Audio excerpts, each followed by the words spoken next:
හරිද? තෙවදෑරුම් කියලා කියන්නේ තුන් විදිහකට තියෙන. තුනක්. හරිද? මාධ්‍ය සාක්ෂරතාවයේ සම්බන්ධව තියෙන සිද්ධාන්ත තුනක් තමයි කතා කරන්න යන්නේ. එහෙම නැත්නම් සංකල්ප තුනක්. සංකල්ප තුනක්. තෙවදෑරුම් කියලා කියන්නේ තුනක්. හරිද? මාධ්‍ය සාක්ෂරතාවය. මාධ්‍ය සාක්ෂරතාවය කියන එක පුතාලා දැන් දන්නවා. මාධ්‍ය සාක්ෂරතාවය කියලා කියන්නේ මාධ්‍ය පිළිබඳ තියෙන දැනුම, අවබෝධය, මාධ්‍ය අග යන්න තියෙන හැකියාව, මාධ්‍ය විශ්ලේෂණය කරන්න තියෙන හැකියාව, මාධ්‍යයට ප්‍රතිචාර දක්වන්න තියෙන හැකියාව. එතකොට මේ මාධ්‍ය සාක්ෂරතාවයේ ගොඩනගා ගන්න සංකල්ප තුනක්, එහෙම නැත්නම් සිද්ධාන්ත තුනක් තමයි මේක ඇතුළේදී කතා කරන්නේ. එකක් තමයි ස්වකේන්ද්‍රය, පළවෙනි එක. ස්වකේන්ද්‍රය. මේකට තව නමක් කියනවා, ඒ තමයි ස්වපතය. ස්වපතය. හරිද? ඊළඟට දෙවෙනි එක තමයි ඥාන ව්‍යුහය. ඥාන ව්‍යුහය. එහෙම නැත්නම් මේකට තව නමක් කියන්න පුළුවන් දැනුම් ව්‍යුහය කියලා. දැනුම් ව්‍යුහය. තුන්වෙනි එක තමයි කුසලතා. කුසලතා එහෙම නැත්නම් හැකියාව.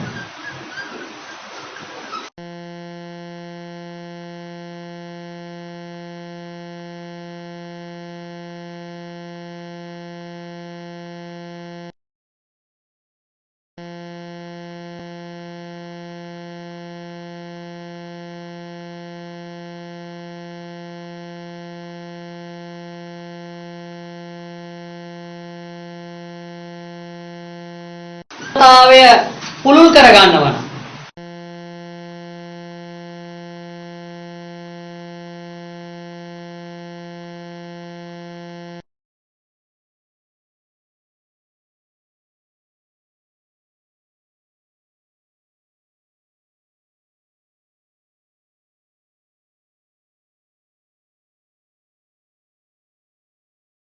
දියුණුව ගොඩනගා ගන්න පුළුවන් නම් අපේ මාධ්‍ය සාක්ෂරතාවය දියුණු කර ගන්න පුළුවන්.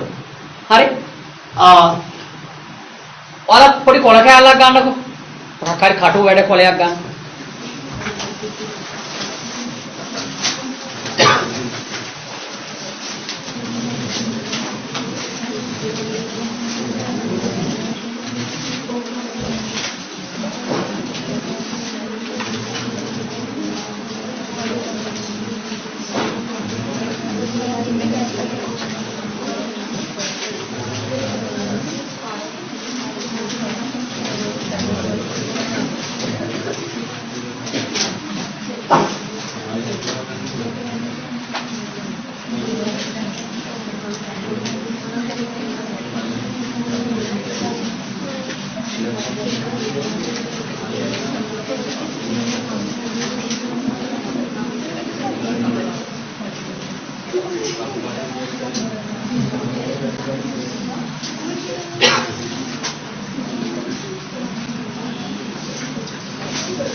ඇඳ ගන්නකො රූපේ. පුළුවන් වේද? මට මේ පුළුවන් වේද දැන් දෙක සිතලන්නම hina වෙන්නේ.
right එන නෝට් එක පැත්තට අපි වැඩේ යනකොට ඊටු ටික අඳිමු. හරි එතකොට මාධ්‍ය සාක්ෂරතාවයේ තෙවදෑරුම් සිද්ධාන්තවල මම කිව්වා සිද්ධාන්ත තුනක් තියෙනවා ස්වකේන්ද්‍රය ඥානවිව්ව කුසලතා කියලා. මේ සංකල්ප තුන එහෙම නැත්නම් මේ සිද්ධාන්ත තුන එකිනෙක මත බැඳිලා තියෙනවා කියලා කිව්වා. ස්වකේන්ද්‍රය ඥානවිව්වේ කුසලතා කියන්නේ එකිනෙකට සම්බන්ධ සංකල්ප තුනක්. හරිද? ස්වකේන්ද්‍රය කියලා කියන්නේ පුතේ කෙනෙක්ට තියෙන මේ ඉලක්ක. ස්වකේන්ද්‍රය කියලා කියන්නේ ඉලක්කයක්. හරිද? එහෙම නැත්නම් ස්වකේන්ද්‍රය සෝපතේ කියලා කියන එකට අපිට තව දෙන්න පුළුවන් නමක් තමයි ඉලක්ක එහෙම නැත්නම් අරමුණු. දැන් ඕනම මිනිසෙක් ගත්තහම ඕනම මිනිසෙකුට තියෙනවා ඉලක්කයක්. ඕනම මිනිසෙකුට තියෙනවා අරමුණ. ඒ කියන්නේ ඕනම මිනිසෙකුට තියෙනවා ස්වකේන්ද්‍රයක් සෝපතයක්. හරිද? ඒ කියන්නේ ඉලක්ක අරමුණු තියෙනවා. හැබැයි මේ සමහරක් මිනිස්සුන්ට අර ඉලක්ක පිළිබඳ අවබෝධයක් තියෙනවා. මම මොනවාද කරන්න ඕනි? මගේ ඉලක්කය මොකද්ද? මගේ ටාගට් එක වෙන්න ඕන මොකද්ද? අන්න එහෙම ඉලක්කය පිළිබඳ අවබෝධයක් තියෙනවා. එහෙම නැත්නම් තමන්ගේ අරමුණ ගැන අවබෝධයක් තියෙනවා සමහරක් මිනිස්සුන්ට. එයා දන්නවා කරන්න ඕන දේ. හරිද? එතකොට ස්වපතය ස්වකේන්ද්‍රය කියලා කියන්නේ ඉලක්ක හා අරමුණු. සමහරක් මිනිස්සුන්ට ඉලක්ක අරමුණු ගැන මොකද්ද තියෙන්නේ? ફોකස් එක. අවබෝධයක් තියෙනවා. දැන් ඔයාලට තියෙන ඉලක්කය මොකද්ද? A level වලට A3කට යන එකනේ. 3A වලට යන එක තමයි ඔයාලගේ ඉලක්කය. හැබැයි සමහරක් ළමයිට ඒක හරියටම තියෙනවනේ. මම අනිවාර්යෙන් කොහොම හරි මීඩියා වලට මගේ සබ්ජෙක්ට් වලට මම A3ක් දාගන්නවා. ඉලක්කය පැහැදිලිවම දාන්නවා. සමහරක් ළමයින්ට ඉලක්කය පැහැදිලිද යාළගේ. සමහරුන්ගේ ඉලක්කය පැහැදිලි නැහැ. අනේ පුළුවන් වෙයිද දන්නේ ඔය කිව්වට. සර් නම් ඉතින් හිතාගෙන ඉන්නවා පව් අම්මා. එහෙමත් ඇති. සර් හිතාගෙන ඉන්නවා අපි ඒකක් ගනී කියලා. අපිට ෂුවර් නෑ අපි ගනීද කියලා. එහෙම තියෙනවා. ඒ මොකද්ද? අඩාවක් තියෙන එක. තමන්ගේ ඉලක්කය අරමුණු තමන් දන්නේ නැති එක. හරිද? එතකොට මිනිස්සුන්ගේ ඉලක්කය ගැන අවබෝධයක් තියෙනවා නම් මිනිස්සු තමන්ගේ ඥාන ව්‍යුහය එහෙම නැත්නම් දැනුම ගොඩනගන්නේ ඒ ඉලක්ක මොනා කරගන්න පුළුවන් විදිහට. ගොඩ දා ගන්න පුළුවන් විදිහට. මිනිස්සුන්ට හරියට තමන්ගේ ඉලක්කය පිළිබඳ අවබෝධයක් තියෙනවා නම් මිනිස්සු තමන්ගේ ඥාන ව්‍යුහය එහෙම නැත්නම් දැනුම ගොඩනගා ගන්න මොනා කරනවද? තමන්ගේ ඉලක්කය ජය ගන්න. හරිද? අන්න ඒකට සම්බන්ධතාවයක් තියෙනවානේ. ස්වකේන්ද්‍රයේ ස්වපතේ එහෙම නැත්නම් ඉලක්ක අරමුණු ගැන අවබෝධයක් තියෙන මිනිස්සයා තමන්ගේ දැනුම ගොඩනගා ගන්න මොනා කරන්න පුළුවන් වෙන විදිහටද? ඉලක්කේ ජය ගන්න. එහෙනම් මේ දෙන්න අතර සම්බන්ධතාවයක් තියෙනවා. එතනත් පැහැදිලි. ඊළඟට මිනිස්යාගේ දෛනික ක්‍රියාකාරකම් ටික කුසලතාවයන් ටික හැකියාවන් ටික හරි ගස්ස ගන්න මොනා කරන්නද? මෙන්න මේ ඥාන ව්‍යුහය දියුණු කර ගන්න පුළුවන් විදිහට. ඥාන ව්‍යුහය දියුණු කර ගන්නවා කියලා කියන්නේ තමන්ගේ ඉලක්ක වලට අරමුණු වලට යනවා. හරි. දැන් මෙහෙම හිතන්නකෝ. කාට හරි ළමයෙක්ට ඔන්න ඉලක්කයක් තියෙනවා A3කට යන්න. ඒ කියන්නේ එයාගේ ඉලක්කයේ අරමුණ එයා හදාගෙන ඉවරයි. එතකොට එයා ඒ ඉලක්කයට අරමුණට යන්න පුළුවන් විදිහට එයාගේ දැනුම ගොඩනගා ගන්න. ඒ දැනුම ගොඩනගා ගැනීම වෙනුවෙන් එයා විවිධ දේවල් කරනවා. ප්‍රශ්න පත්‍ර වලට ලියනවා. හරි. පේපර් කරනවා. පන්ති වලට සම්බන්ධ වෙනවා. අන්න එයා විවිධ කුසලතා එයා තුළ ඇති කරගන්න. හරිද? කුසලතා ක්‍රියාකාරකම් කරලා තමයි කුසලතා ඇති කරගන්නේ. අන්න එතකොට මේ තුන් දෙනා අතරම තියෙනවා සම්බන්ධතාවය. තමන්ගේ ඉලක්කය ගැන අවබෝධයක් තියෙනවා නම් ඊට අදාළව දැනුම ගොඩනගා ගන්නවා. දැනුම ගොඩනගා ගන්න තමන්ගේ මොනා කරනවද? ක්‍රියාකාරකම් දියුණු කරගන්න. කුසලතාවයන් දියුණු කරගන්න.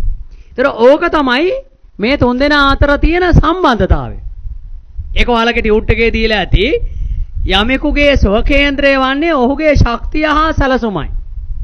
ස්වකේන්ද්‍රය වන්නේ ශක්තියයි සැලසුමයිලු. ඒ කියන්නේ ඉලක්කයයි අරමුණයිලු. ඒ සඳහා අවශ්‍ය අමුද්‍රව්‍ය ඇසුරෙන් ඥාන ව්‍යුහය ගොඩනැගේ හැකියා නැතහොත් කුසලතා යන්න ඊට උපකාරී වේ. ඥාන ව්‍යුහය ගොඩනගා ගන්න උපකාරී වෙන දේවල් තමයි මොනවාද? තමන්ගේ තියෙන කුසලතාවයන් හා හැකියාවන්. හරිද? ඕක තමයි ওই තුන්දෙනා අතර තියෙන සම්බන්ධතාවය. ඒක පොඩ්ඩක් highlight කරලා තියාගන්න. සංකල්ප තුන අතර තියෙන සම්බන්ධය. එහෙම නැත්නම් ඔයාලගේ භාෂාවෙන් කියනවා නම් ස්වකේන්ද්‍රයේ සෝපත් කියලා කියන්නේ මිනිස්සුෙකුට තියෙන ඉලක්ක අරමුණු. ඉලක්ක අරමුණු ඉලක්කයක් අරමුණක් තියෙන කෙනා ඊට අදාළව ඥාන ව්‍යුහය ගොඩනගා ගන්නවා. ඥාන ව්‍යුහය ගොඩනගා ගන්න කුසලතාවයන් එහෙම නැත්නම් හැකියාවන් උපකාරී කර ගන්නවා. සරල බසින් ඕන ලියා ගන්න පුළුවන් ඔයාලට. කොහොමද ලියාගන්නේ? ඕනම මිනිස්සෙකුට ඉලක්කයක් අරමුණක් ඇත. එයට ස්වකේන්ද්‍රයේ සෝපතේ කියලා කියනවා. ඉලක්කයක් අරමුණක් ඇසුරෙන් තමයි ස්වකේන්ද්‍රයේ සෝපතේ ගොඩනැංවිලා තියෙන්නේ. ඉලක්ක අරමුණු ඇසුරෙන් තමයි ස්වකේන්ද්‍රයේ සෝපතේ ගොඩනැංවිලා තියෙන්නේ. සරල භාෂාවෙන් ලියාතර මතක තියාගන්න ලේසි. හරි. ඉලක්කයක් අරමුණක් තියෙන කෙනා ඒ ඉලක්ක ජය ගන්න ඕන විදිහට එහෙම නැත්නම් ඉලක්ක යන්න පුළුවන් විදිහට මොනවාද ගොඩනගා ගන්නෙ? ඥාන ව්‍යුහ ගොඩනගා ගන්නවා. ඉලක්කයක් අරමුණක් ඇති පුද්ගලයා එය සාර්ථක කරගත හැකි පරිදි ඥාන ව්‍යුහ ගොඩනගා ගනි. ඥාන ව්‍යුහ ගොඩනගා ගනි.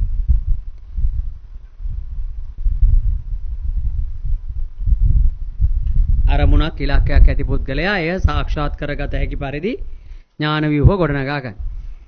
ඥාන ව්‍යුහ ගොඩනගා ගැනීමට තමන්ගේ හැකියාවන් හා කුසලතාවයන් උපයෝගී කරගනි. තමන්ගේ හැකියාවන් කුසලතාවයන් උපයෝගී කරගනි.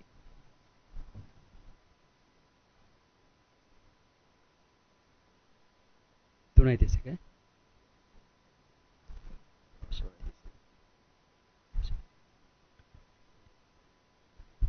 තුනට කියලා දාන්න. සෙෂන් දෙක දාමුද? හරි. මේක 3:31 කරන්න. 3:31 සඳුදා. මෙම සංකල්ප තුන අතර ඇති සබඳතාවය මෙයයි. මෙම සංකල්ප තුන අතර ඇති සම්බන්ධතාවය මෙයයි.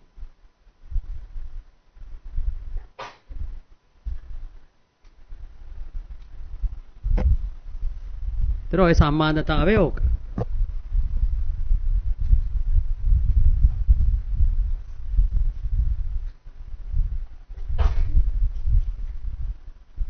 AC එක ඕෆ් කරන්නද කෙල්ලේ නැත්නම් AC එක වදින්න නැති තැනකට යන්න.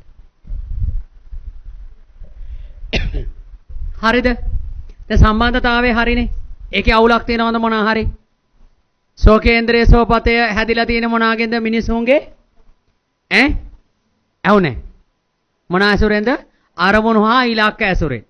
කාට හරි ඉලක්ක හා අරමුණක් ගැන අවබෝධයක් තියෙනවා නම් තමන්ගේ දැනුම ගොඩනගා ගන්න ඒ අරමුණ ඉලක්කය මොනා කරගන්න පුළුවන් විදිහටද?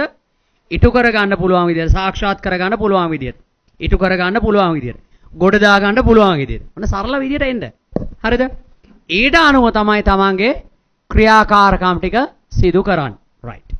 ඔක තමයි ওই තුන් දෙනා අතර තියෙන සම්බන්ධතාවය. ඊළඟට මම මේ එක එක්කනා ගැන කතා කරන්න. ඉස්ලාම කතා කරනවා සෝකේන්ද්‍රය කියන එක ගැන. සෝකේන්ද්‍රය ගැන දැනට ඔයාලා දන්න දෙයක් තියෙනවා. සෝකේන්ද්‍රය එහෙම නැත්නම් සෝපතේ කියන එක හැදිලා තියෙන්නේ මොකෙන්ද? මිනිසුන්ගේ ඉලක්ක හා අරමුණු ඇසුරෙන්. හරි. එතකොට මිනිසුන්ට ඉලක්කයක් හා අරමුණක් තියාගෙන වැඩ කරද්දී ඉලක්කයක් හා අරමුණක් තියාගෙන වැඩ කරද්දී මිනිස්සු ඒ ඉලක්කයට අරමුණට තමයි යන්නේ. අරමුණ ඉලක්කය ගැන අවබෝධයක් නැති කෙනා ඉබාගාතේ ඔහේ යනවා. දැන් අපි මාධ්‍ය පාවිච්චි කරනවානේ.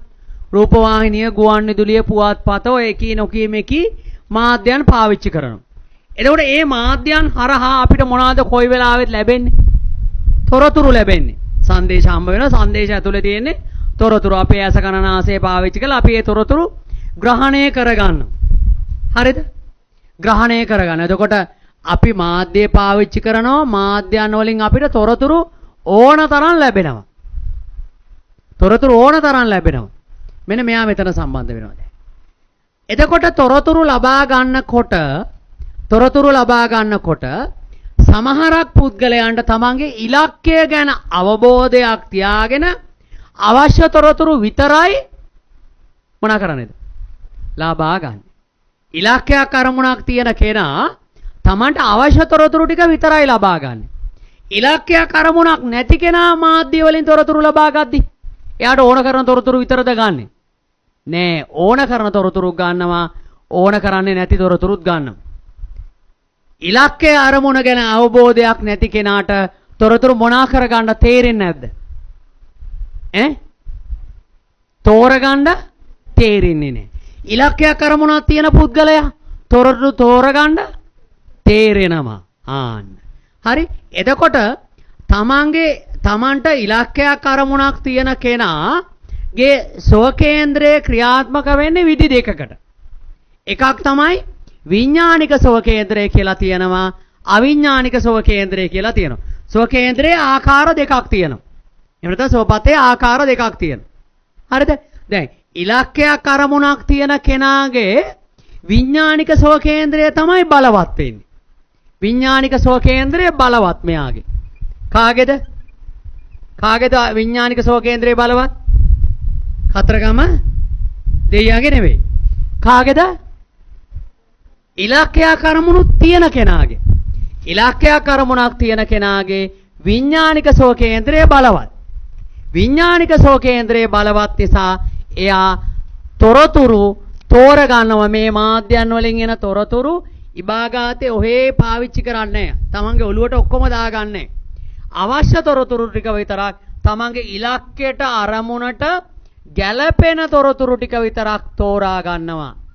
තොරතුරු තෝරාගනි. හරිද? මාධ්‍යයන් වලින් තොරතුරු ලැබෙනවා. ඒ තොරතුරු ලැබෙනකොට ඉලක්කයක් අරමුණක් තියෙන කෙනා, තමන්ගේ ඉලක්කය අරමුණ තියෙන කෙනාගේ විඥානික ස්වකේන්ද්‍රය බලවත්. එයා තමන්ට අවශ්‍ය කරන තොරතුරු, ඉලක්කයට අරමුණට ගැළපෙන තොරතුරු ටික විතරක් තෝරගන්න.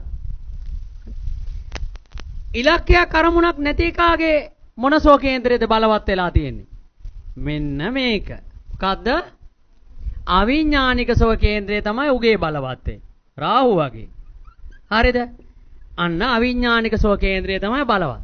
ඒතර මාධ්‍යයන් වලින් තොරතුරු ඔන්න ලැබෙනවා. ඉලක්කයක් අරමුණක් තියෙනවද? නෑ. ඒන ඕන දෙයි එපා දෙයි ඔක්කොම ඔලු ගෙඩියට දාගන්න. ලැබෙන ඕනම තොරතුරක් ඔලු ගෙඩියට දාගන්න. හරිද? එතකොට අවිඥානික තොරතුරු මේ තොරතුරු ඕන දෙයක් දාගන්නවා. හේතුව මොකද්ද? එයාගේ බලවත් වෙලා තියෙන්නේ අවිඥානික ස්වකේන්ද්‍රය. එයාට ගැළපෙන දේවල් තෝරගන්න, නොගැළපෙන දේවල් අයින් කරගන්න එහෙම තේරෙන්නේ අවිඥානික ස්වකේන්ද්‍රය තමයි ක්‍රියාත්මක වෙන්නේ, බලවත් වෙලා තියෙන්නේ. ඒ නිසා ලැබෙන තොරතුරු ඔහේ තමන්ගේ ඔලු ගෙඩිය ඇතුළට පුරව ගන්න. හරි. දැන් එතකොට මේ දෙන්නගෙන් සාර්ථක ග්‍රාහකයෙක් වෙන්නේ කවුද? මොකා බලවත් එකද? රාහු බලවත් එකද? කුජ බලවත් එකද? විඥානික ස්වකේන්ද්‍රයේ බලවත් කෙනා. මොකද විඥානික ස්වකේන්ද්‍රයේ බලවත් පුද්ගලයා තමන්ගේ ඉලක්කවලට අරමුණු වලට ගැළපෙන තොරතුරු ටික විතරයි තෝරගන්නේ. අවිඥානික ස්වකේන්ද්‍රයේ බලවත් එකාට ඉලක්කයක් අරමුණක් නැහැ. ඒ නිසා මාධ්‍යයන් වලින් ලැබෙන තොරතුරු ඔහේ ලබා ගන්න. තේරුණා නේද? මාධ්‍යයට වැඩි බලපෑමක් කරන්න පුළුවන් මේ දෙන්නගෙන් මොන ස්වකේන්ද්‍රයේ බලවත් කෙනාට? අන්න හරි. එලකිරි. මාධ්‍යයට වැඩිම බලපෑමක් කරන්න පුළුවන් අවිඥානික ස්වකේන්ද්‍රය බලවත් කෙනාට. අඩුම බලපෑමක් සිද්ධ වෙන්නේ ඒකේ අනිත් පැත්තේ එහෙනම්. විඥානික ස්වකේන්ද්‍රය බලවත් කෙනාට. රයිට්. එන්න නෝට් එක පැත්තට එහෙනම්. විභාගයට આવොත් වැඩිපුර ලියන්න දෙයක් නැහැ. අපි අවශ්‍ය දේවල් ටික විතරක් දාගමු. මාධ්‍ය සාක්ෂරතාවයේ ගොඩනැංවී ඇති එක් සිද්ධාන්තයක් ලෙස ස්වකේන්ද්‍රය නොමැතිනම් ස්වපතය පෙන්වා දිය හැක. ඒ අනුව ස්වකේන්ද්‍රය සෑදී ඇත්තේ යමකු ගමන් කරන ඉලක්ක ඇසුරෙනි. ස්වකේන්ද්‍රය හැදිලා තියෙන්නේ මොකක් එක්කද? ඉලක්ක ඇසුරෙන්. එහෙනම් ඉලක්ක ගහ ගන්න ඒකට. ස්වකේන්ද්‍රය හැදිලා තියෙන්නේ ඉලක්කත් එක්ක. ඒ අනුව ස්වකේන්ද්‍රය සෑදී ඇත්තේ යමකු ගමන් කරන ඉලක්ක ඇසුරෙනි. ස්වකේන්ද්‍රය හැදිලා තියෙන්නේ ඉලක්කත් එක්ක. තව තමන්ට ඕන නම් සරල වචන දාගන්න. ප්‍රශ්නයක් නැහැ ඒක. තමන්ට ඕන කරලා සරල වචන දාන්න. එම ඉලක්ක නැතහොත් අරමුණු තමන්ට තොරතුරු සපයයි. මාධ්‍යයන් වලින් තොරතුරු සපයනකොට අර ඉලක්ක වලට අරමුණු වලට අදාළ තොරතුරු තමයි සපයන්නේ. හරිද? එම ඉලක්ක නැතහොත් අරමුණු මගෙන් තමන්ට අවශ්‍ය තොරතුරු සැපේ. අවශ්‍ය තොරතුරු පමණක් උකහා ගන්නා අතර අනවශ්‍ය තොරතුරු ප්‍රතික්ෂේප කරයි. ඉලක්කය පිළිබඳ අවබෝධයක් තියෙන කෙනා තමන්ට ලැබෙන තොරතුරු වලින් මොනවද කරන්නේ? අවශ්‍ය තොරතුරු මොනා කර ගන්නවද? උකහා ගන්නවා. අනවශ්‍ය තොරතුරු ප්‍රතික්ෂේප කරනවා, අයින් කරනවා. මාධ්‍යයන් වලින් තොරතුරු ලැබෙනවා. ඉලක්කයේ අරමුණ තියෙන කෙනා අවශ්‍ය තොරතුරු ටික ගන්නවා, අනවශ්‍ය තොරතුරු බැහැර කරනවා, අයින් කරලා දානවා. රයිට්. ඉලක්ක ගහගන්න. ඒ ටික තමයි අපිට ඕන කරන්නේ.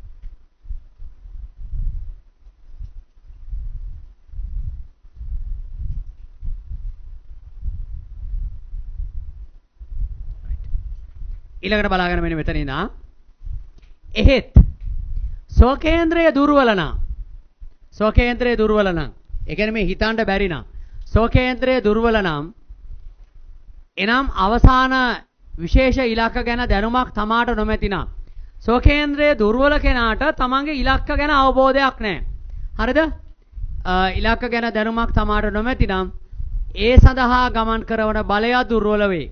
මෙවැනි තත්ත්ව යටතේ ඔහු පාලනය කිරීමට මාධ්‍යයන්ට ඇති ඉඩකඩ වැඩි වන අතර මාධ්‍ය මගින් තොරතුරු සැපයීමේ ක්‍රියාවලීන්ගෙන් බලපෑම් වලට යටත් වීමට ඔහුට සිදුවේ. මේ කියන්නේ අන්න අර කතාව. ඉලක්කයක් අරමුණක් නැති කෙනාගේ බලවත් වෙලා තියෙන මොකද්ද? අවිඥානික ස්වකේන්ද්‍රය. එයාට මාධ්‍යයන් ඒ වගේ පුද්ගලයෝ මාධ්‍යයට මොනා කරන්න පුළුවන්ද? පාලනය කරන්න පුළුවන්. හරිද? ඒ තැනට ඕනනම් ඔයාලගේ වචන දාගන්න. ප්‍රශ්නයක් නැහැ. හරි අර මුල ටික හරි. මුල ටික හරිනේ? හරි. ඊළඟට කියන්න ටිකක් අර ශාස්ත්‍රීය විදියට කියන්නේ මේක. ඒ වචන ටික අයින් කරලා ඔයාලගේ වචන දාගන්න ඕන ප්‍රශ්නයක් නැහැ දාගන්න. ඊළඟට කියන්නේ මොකද්ද? ස්වකේන්ද්‍රය බලවත් නම්. ඒ කියන්නේ මේ සමාවෙන් ස්වකේන්ද්‍රය දුර්වල නම්. ඒ කියන්නේ මෙන්න මේක බලවත් එකක්. මේක දුර්වල වෙනවා කියලා කියන්නේ මොකද්ද? මේක බලවත් වෙනවා කියන්නේ. අවිඥානික ස්වකේන්ද්‍රයේ බලවත් කෙනාට තමන්ගේ ඉලක්ක ගැන අරමුණු ගැන අවබෝධයක් නැහැ. එයාව මාධ්‍යයට පාලනය කරන්න පුළුවන්ලු. පාලනය කරන්න තියෙන ඉඩකඩත් වැඩි කියලා කියනවා. රයිට්? මාධ්‍ය සපයන තොරතුරු වලට යටත් වෙන්න සිදු වෙනවා කියලා කියනවා.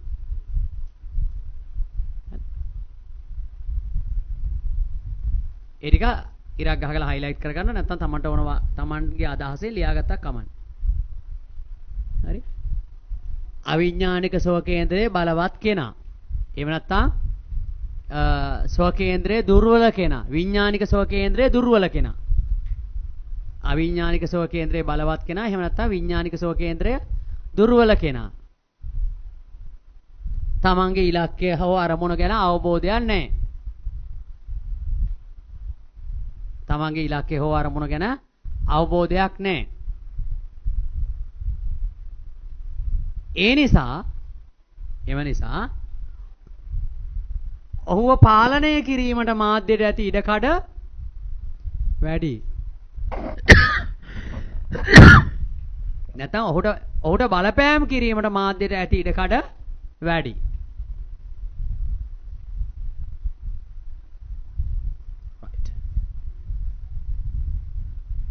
ඕකේ අනිත් පැත්ත ඊළඟට. විඥානික ස්වකේන්ද්‍රය බලවත් කෙනා. මාධ්‍යර පාලනයේ විඥානික ස්වකේන්ද්‍රය බලවත් කෙනාට. ඔතන ලියන විඥානික ස්වකේන්ද්‍රය බලවත් කෙනාට. අරමුණු හා ඉලක්ක ගැන මොකද්ද තියෙන්නේ? අවබෝධයක් තියෙනවා. අරමුණු හා ඉලක්ක ගැන අවබෝධයක් තියෙනවා.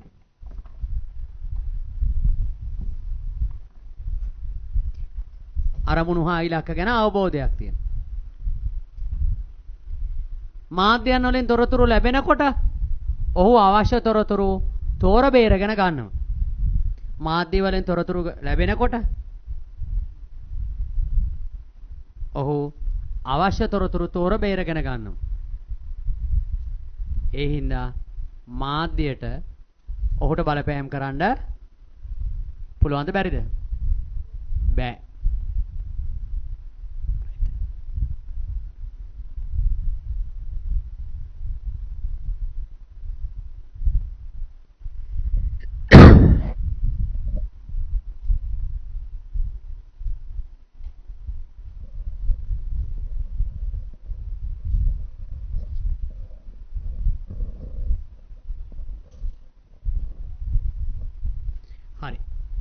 කියව ගන්න බලන්න ඒ ටික. ස්වකේන්ද්‍රය ගැන ඒ කතා කරපු ටික හොඳට කියව ගන්න. පැහැදිලිද කියලා බලන්න. ඕ ටික තනියෙන් ලියා ගන්න පුළුවන් නම් චුට්ටක් හරි. ස්වකේන්ද්‍රය ගැන තව තියෙනවා. කොටසක් අහුණා අපිට. ඒතර මේ කතා මේ මම චිත්‍රයකින් ඇඳලා තියෙන ඔය පැහැදිලි කරපු ටිකම තමයි. මේ චිත්‍රය දිහා බලාගෙන මේක කියව ගන්න පුළුවන් නම් ඔයා ගොඩ. තේරුණාද? චිත්‍ර රූපයක් නැන්දේ. ඒකයි මේකයි. ඉලක්ක අරමුණු වලට දාලා තමයි ඥාන විවහ හදාගන්නේ. ඒකට කුසලතාව තියෙන්න ඕන. මේක සම්බන්ධයි මේකත් එක්ක, ඒක සම්බන්ධයි මේකත් එක්ක. ඊට පස්සේ අර එහා පැත්තේ කියන්නේ ස්වකේන්ද්‍රය කියන එකට අදාළ කරුණු. ඔය රූපේ දිහා බලලා ඔය කතාව ලියන්න පුළුවන් නම් ඒත් ඔයා වැඩේ. නැත්නම් ඔක පාඩම් කරලා ලියන්න පුළුවන්. බලන්න මොන හරි අවුල් තැන් තියෙනවා නම් අහන්න මගේ. ඩාංගාලා. ගිහිල්ලා පේපරේ එහෙම රූපය අඳින්න එපා හොඳේ. රූපේ දිහා බලලා කතාව කියන්න පුළුවන් වෙන. හරිද? වෙන්නේ නැහැ නේ.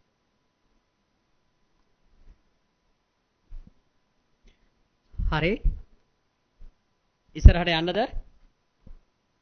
අවුල් තැනක් තියනවද? මොකද විභාගෙට අනිවාර්යයෙන් ලියන්න එනවා මේ තුන් දෙනා පැහැදිලි කරන්න. ඥාන ව්‍යුහය අම්මට සී. ඉගුරු ඕන, පාම් පිටි ඕන, ගොඩ නංවන්න, සීනි දාන්න ඕන, පදමට ඊස් දාන්න ඕන. ඊට පස්සේ ඒක තදින් මිශ්‍ර කර ගන්න ඕන. එහෙම තමයි ඥාන ව්‍යුහය හදන්නේ. ඒ ඥාන කතා, ඥාන ව්‍යුහය නෙමෙයි. ඒ ඥාන කතා හදන විදිය. හරිද? right. ඊළඟට කියනවා යමෙකුගේ ස්වකේන්ද්‍රය ආකාර දෙකකින් ක්‍රියාත්මක වේ කියලා තියෙනවා. ස්වකේන්ද්‍රයේ විදි දෙකක් තියෙනවා. අපි එතනට ඊළඟ පියවරට ආකාර දෙකකින් ක්‍රියාත්මක වේ. ලියන්න හිස්තැනට 1 විඥානික ස්වකේන්ද්‍රය මෙයා. ස්වකේන්ද්‍රයේ විදි දෙකක් තියෙනවලු. ඔතනත් කියවුණානේ විදි දෙක. විඥානික ස්වකේන්ද්‍රය. අම්මට විඥානික ලියාගන්න විදිහ තමයි වැඩේ නේ. ආන්න වැඩේ. විඥාඥාලියන්නේ කොහොමද?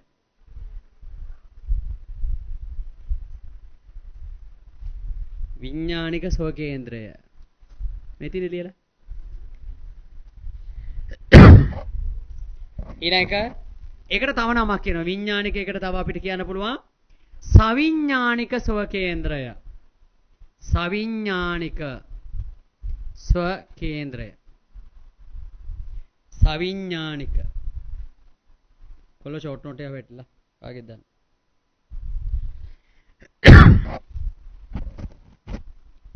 දෙවෙනි එක අවිඥානික ස්වකේන්ද්‍රය. අවිඥානික ස්වකේන්ද්‍රය.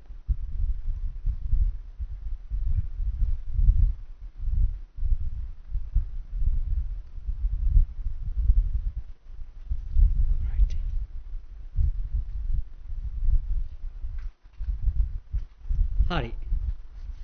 හරිනේ. දැන් බලා ගන්න බෝඩ් එක දිහා. කාගේ හරි විඥානික ස්වකේන්ද්‍රය නම් බලවත් වෙලා තියෙන්නේ. හරිද? විඥානික ස්වකේන්ද්‍රය නම් ක්‍රියාත්මක වෙන්නේ. තදින්. විඥානික ස්වකේන්ද්‍රය නම් බලවත් වෙලා තියෙන්නේ. මාධ්‍ය කියන පදයට නටනවද? ඔව්ද නැද්ද? නෑ. මාධ්‍යයේ එන වැඩසටහන් තොරතුරු තෝර බේරා ගැනීමේ හැකියාවක් තියෙනවද නැද්ද? තියෙනවා. තෝර බේරා ගැනීමේ හැකියාවක් තියෙනවා. ඒ කියන්නේ ඒ විඥානික ස්වකේන්ද්‍රය බලවත් කෙනාට තමන්ට මාධ්‍ය වැඩසටහන් තෝරා බේරා ගැනීමේ බලය අඩුයිද වැඩිද? වැඩි. right. අවිඥානික ස්වකේන්ද්‍රය බලවත් කෙනාට මාධ්‍යයට බලපෑමක් කරන්න පුළුවන්ද? මම අහපු එක හරියට ඔළුවට දාගන්න. මම ඇහුවේ අවිඥානික ස්වකේන්ද්‍රය බලවත් කෙනාට මාධ්‍යයට බලපෑමක් කරන්න පුළුවන්ද කියලා ඇහුවේ. බෑ. මාධ්‍යයෙන් ඌට බලපෑමක් කරන්න පුළුවන්ද? ආයෙලා කිරි පුළුවන්. එයාට තෝරා බේරා ගැනීමේ හැකියාව තියනවාද මාධ්‍ය වැඩසටහන්? නෑ අඩුයි. තෝරා බේරා ගැනීමේ බලය අඩුයි. right? එතකොට මාධ්‍ය කියන විදිහට නටන්නේ මේ දෙන්නගෙන් කවුද? අවිඥානික ස්වකේන්ද්‍රයේ බලවත් කෙනා. එයා දන්නේ නෑ මාධ්‍යේන වැඩසටහන් තෝර බේර ගන්න. එයාට මොකද ඉලක්කයක් නෑ, අරමුණක් නෑ. ඒ නිසා මාධ්‍ය කියන විදිහට වැඩ කරනවා. හරියටම කිව්වොත් එයා මාධ්‍යයේ කවුරු වෙනවද? වහලෙක් බවට පත් වෙනවා. රයිට්. බලමු ඉතින් ඉහළ පල්ලෙහාට. ස්වකේන්ද්‍රයේ විඥානිකව ක්‍රියාත්මක කරන විට තමන්ගේ තෝරා ගැනීමේ බලය වැඩි වී තීරණ තීන්දුව ගැනීම මොනවා වෙනවද? පහසු වේ. හදාගන්න අඩුපාඩුවක් තියෙනවා නම් ස්වකේන්ද්‍රයේ විඥානිකව ක්‍රියාත්මක වන විට තෝරා බේරා ගැනීමේ බලය වැඩි වී තීරණ ගැනීම පහසු වේ. තීන්දුව ගන්න පුළුවන්, තීරණයක් ගන්න පුළුවන්. මාධ්‍යයේ වහලෙක් නොවේ. මාධ්‍යයේ වහලෙක් නොවේ. නෝට් කරන්න. මාධ්‍යයේ වහලෙක් නොවේ.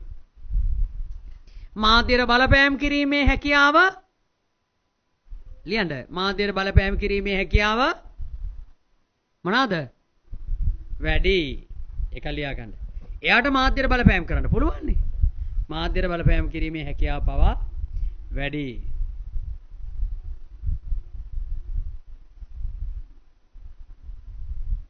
right. ඊළඟ එක බලන්න. තමන්ගේ ස්වකේන්ද්‍රය අවිඥානිකව ක්‍රියාත්මක වෙන විට ස්වකේන්ද්‍රය මොනවා වෙලා නන්ද? අවිඥානිකයි. පව්. හරිද? තමන් ගන්නා තීන්දුව තීරණ සහ නියාමනය පාලනය කිරීමට තමන්ට නොහැකි වන අතර ඌට උගේ තීරණවත් පාලනය කරගන්න බෑ. හරිද? තමන්ගේ සම්පූර්ණ අනුදැනුමෙන් තොරව යම් යම් තීරණයන්ට යටත් වීමට නැතහොත් වහල් වීමට සිදුවේ. හරි? එතන චූටි අඩුවක් තියෙනවා. තමන්ගේ සම්පූර්ණ අනුදැනුමකින් තොරව මාධ්‍යයේ යම් තීරණයන්ට යටත් වීමට නැතහොත් වහල් වීමට සිදුවේ. මාධ්‍යයේ තීරණයන්ට වහල් වෙන්න යටත් වෙන්න සිදු වෙනවා. මාධ්‍යයට බලපෑම් කිරීමේ හැකියාවක්ද ලියන්න. මාධ්‍යයට බලපෑම් කිරීමේ හැකියාවක්ද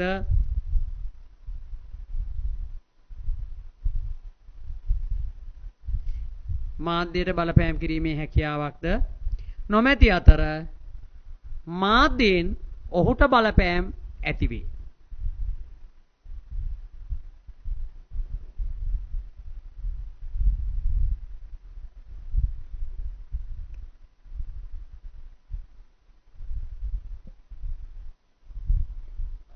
හරි. හරි පුතේ. හරි නේද? දැන් මේ බලන්නකෝ වැඩේ හරි. විඥානික අවිඥානික කතන්දරේ හරි. ඒක නිසා වෙන කතන්දරෙත් හරි. හරි නේද කෙල්ලේ? රයිට්. දැන් බලන්නකෝ කෙනෙක්ට මාධ්‍ය සාක්ෂරතාවය ලබා දෙනවා. මාධ්‍ය සාක්ෂරතාවය දෙන්නේ කොහොමද? මාධ්‍ය අධ්‍යාපනය හරහා. මාධ්‍ය සාක්ෂරතාවය ඇති කරනකොට මාධ්‍ය අධ්‍යාපනය දෙනකොට බලවත් වෙන්නේ මෙතනින් මොකද්ද? විඥානික ස්වකේන්ද්‍රය. විඥානික ස්වකේන්ද්‍රය බලවත් වෙනවා. හරිද? එතකොට මාධ්‍ය සාක්ෂරතාවය ලබා දීලා කරන්නේ මිනිසුන්ගේ විඥානික ස්වකේන්ද්‍රය බලවත් කරලා මාධ්‍ය මොනා කරගන්න එකද? බේරගන්න එක. මාධ්‍යෙන් ආරක්ෂා වෙන්න කියලා දෙන එක. හරි? ගුණාත්මක භාවයෙන් වැඩි සංදේශ විතරක් ග්‍රහණය කරගන්න, ගුණාත්මක භාවයක් නැති සංදේශ බැහැර කරන්න මිනිස්යාව හුරු කරන එක තමයි කරන්නේ. රයිට්? එන ඩියුට් එකට අවසාන වාක්‍යය බලන්න. මෙහිදී මාධ්‍ය සාක්ෂරතාවය යනු නිරන්තරයෙන්ම සිදුවන දිගු කාලීන ක්‍රියාවලියක් මිස අවසාන ක්‍රියාවලියක් නොවේ. මාධ්‍ය සාක්ෂරතාවය ඇති කරන එක ඉවර වෙන ක්‍රියාවලියක් නෙමෙයිලු. දිගු කාලීනව සිද්ධ වෙන දෙයක්ලු. ඇයි දිගු කාලීනව සිද්ධ වෙනවා කියලා කියන්නේ? කලේ බිඳගත්තා. හරි? අහගන්න. මුට්ටිය බිඳුනොත් ඔක්කොම ඉවරයි. රයිට්? ඇයි දිගු කාලන ක්‍රියාවලියක් කියලා කියන්නේ? දිගු කාලීන කියලා කියන්නේ හේතුව මොකද්ද? මාධ්‍ය සාක්ෂරතාවය ඇති කිරීම නිරන්තරයෙන්ම සිදුවෙන දිගු කාලීන ක්‍රියාවලියලු. නිරන්තරයෙන්ම සිදුවෙන හැම වෙලාවෙම සිදුවෙන්න ඕන. දිගු කාලීන ක්‍රියාවලියක් කියලා කියන්නේ හේතුව මොකද්ද? හේතුව මාධ්‍ය සාක්ෂරතාවයේ දීර්ඝ කාලීනව ලබා ගන්න එකක් කියලා කියන්නේ හේතුව. දන්නව ඔයාලා මේ වචනේ? මාධ්‍ය දිගින් දිගට මොනවා වෙනවද? වර්ධනය වෙනවා. ඒ නිසා මාධ්‍ය සාක්ෂරතාවයේ අරගෙන ඉවර වෙන එකක් නෙවෙයි. අද තියෙන මාධ්‍ය නෙවෙයි හෙට තියෙන්නේ. එහෙනම් මාධ්‍යයේ බලපෑම අපිට එනවා. බලපෑමෙන් බේරෙන්න නම් අපි මාධ්‍ය සාක්ෂරතාවයේ දිගින් දිගටම ගන්න ඕන. හරි. ඒක නිසා තමයි එහෙම කියන්නේ. දිගු කාලීනව සිදුවෙන ක්‍රියාවලියක් මිස අවසාන ක්‍රියාවලියක් නොවේ. එම නිසා මාධ්‍ය සාක්ෂරතාවය වැඩි කර ගැනීමෙන් ස්වකේන්ද්‍රය වැඩියෙන් භාවිතා කිරීමටත් ඒ වචනේ ටයිප් වෙලා නැහැ අදාගන්න. මාධ්‍ය සාක්ෂරතාවය වැඩි කර ගැනීමෙන් ස්වකේන්ද්‍රය වැඩියෙන් භාවිතයට ගැනීමටත් නිෂ්ඵල හා ගුණවත් බවින් අඩු මාධ්‍යයන්ගෙන් ආරක්ෂා වීමටත් නිෂ්ඵල හා ගුණවත් බවෙන් අඩු ඒ කියන්නේ වැඩක් නැති මාධ්‍යයන්ගෙන් ගුණයෙන් අඩු මාධ්‍යයන්ගෙන් ආරක්ෂා වෙන්නත් ඒවට හිස නොනමන්නත් ඒ කියන්නේ ගැති නොවෙන්න පුද්ගලයාට හැකියාව ලැබේ.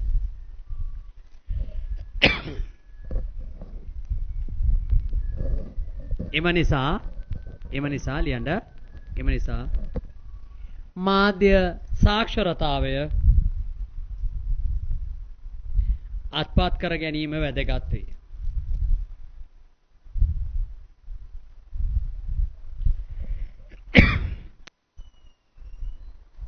කේබල් එක ඒ ඉස්සරහ පොකට් එකේමයි. චූටි කළු පාට එක. මේ එම නිසා මාධ්‍ය සාක්ෂරතාවය අත්පත් කර ගැනීම වැදගත්. right. ස්වකේන්ද්‍රය කියන ඔන්න ඕ ටික. ස්වකේන්ද්‍රයට අදාළ වෙන්නේ ඕ ටික. ඔයාලට පැහැදිලි කරන්න ආවොත් ස්වකේන්ද්‍රයට අදාළව ඕක පැහැදිලි කරන්න ඕන. ඉස්ලාම කියන්නේ ස්වකේන්ද්‍රයේ ඥාන ව්‍යුහයේ කුසලතා අතර සම්බන්ධතාවයක් තියෙනවා කියන එක. ඒක ලකුණු 12කට එන්නත් පුළුවන්, ලකුණු 16කට දාන්නත් පුළුවන්. ලකුණු 12කට දෙන්න පුළුවන් මේ සංකල්ප තුන පැහැදිලි කරන්න කියලා. ලකුණු 16කට දාන්න පුළුවන් මේක නම් කරලා පැහැදිලි කරන්න. තියෙන සම්බන්ධතාවය එහෙම ලියන්න පුළුවන්.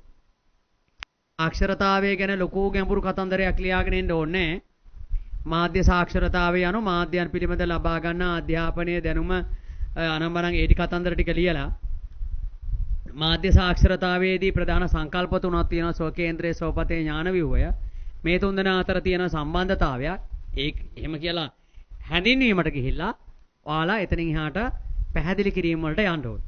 ඒතර මේ පොතේ තියෙන සබ්බ සකලමනාම ලියන්නේ අපි ඇනලයිස් කරගත්ත ඔය හයිලයිට් කරගෙන කතා කරගත්ත ටික ලියුණා නම් හොඳටම ප්‍රමාණවත්. හරි? ස්වකේන්ද්‍රය කියලා කියන්නේ කෙනෙක්ගේ දැනුම ඉලක්ක ආරමුණුත් එක්ක යන දෙයක්. ඒකට මාධ්‍යයන් වලින් මෙහෙම තොරතුරු ලැබෙනවා. ඒකට මෙහෙම ගන්න කතන්දරේ ඕ ටික ලියවෙන්න ඕන. බලන්න ඒ ටික ලියා ගන්න ඔළුවට දාගන්න පුළුවන්ද කියලා. ටක් ගාලා බලාගන්න. මම සමහරකව හයිලයිට් කරන්න කිව්වේ නෑ, ඉරි ගහන්න කිව්වේ නෑ. අවසානයේ හයිලයිට් කරගන්න, ඉරි ගහගන්න. අවසාන කොටස වැදගත්. අවසාන කොටස වැදගත්. ඒක හයිලයිට් කරගන්න, ඉරි ගහගන්න. අවසාන කොටස. තව කියන්න තියෙනවා. ඒක හයිලයිට් කරලා ඉරි ගහගන්න. ඔය විඥානික අවිඥානිකයෙන් පස්සේ තියෙන වාක්‍ය දෙකම ඉරි ගහන්න. ඒවා අපිට ලියන්න ඕන කරුණු. අනිත් ඒවා ලියන්න යන්න ඕනේ නැහැ, තේරුම් නැහැ.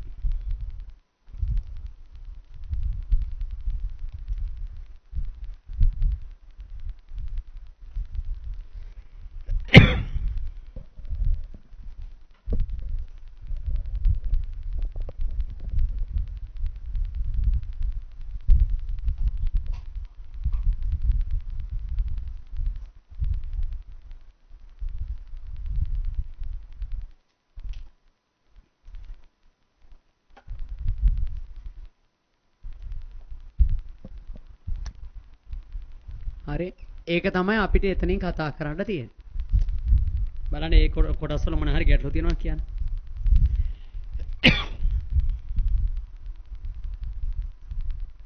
ඒකේ යුනිට් දෙකක් තියෙන එකම වටිනවා. දැන් දෙකක් charge කරගත්තා.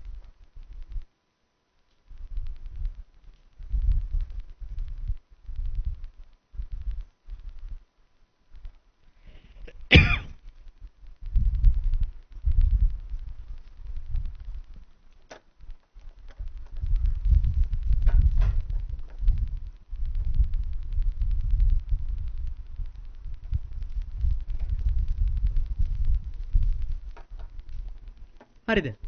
ඊළඟ කරුණට යන්නද? මොන හරි අවුල් තැන් තියෙනවද? ඊළඟ එක තියෙනවා මේ ඥාන ව්‍යුහය, දැනුම් ව්‍යුහය කියලා. ඔකට තව නමක් කියනවා තොරතුරු කට්ටලය කියලා. ඒක ලියන්න. තොරතුරු කට්ටලය. ආයුධ කට්ටලය. තොරතුරු කට්ටලය.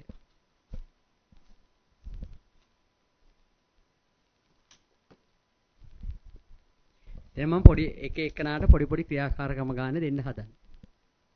කටුකොලයක් තියෙනවා නම් ගන්න හැමෝම. පොඩි පරණ කටුකොලයක්. මොනවා හරි දෙයක් ලියන්න පුළුවන් එකක් තිබ්බ නැහැ. මම දෙනවා පොඩි පොඩි වැඩ ටිකක් කට්ටියට. හරිද? කරන්න ඕනේ.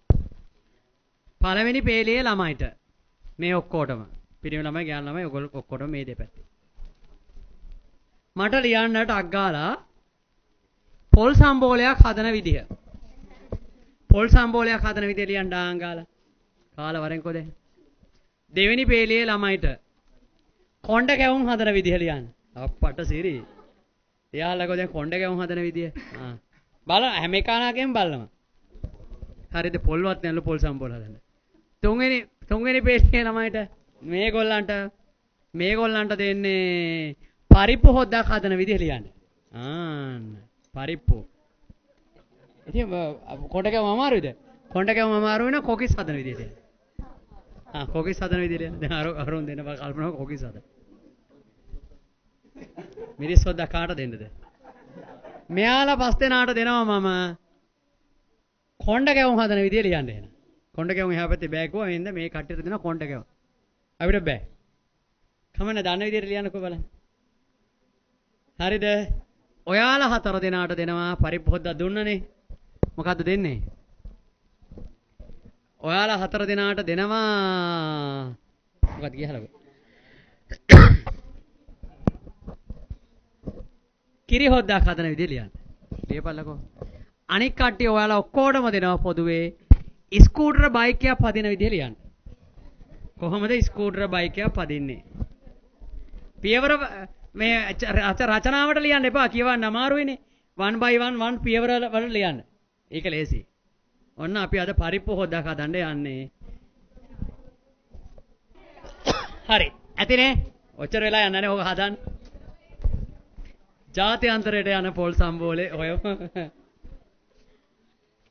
මම දන්නේ නැහැ කාගේ එකද කියලා මම ඔක බලන්නේ.